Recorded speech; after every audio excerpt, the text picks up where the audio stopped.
अस्सलामुअलैकुम, आप देख रहे हैं जी ऐप, पता नहीं क्या है नाम है। पापा स्कूल जा रहे हैं।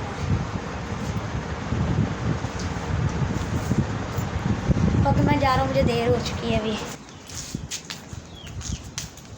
मुझे लेट हो गया। मैं जा रहा हूँ तो मैं स्कूल जा रहा हूँ तो इसलिए मैं लेट हो गया हूँ।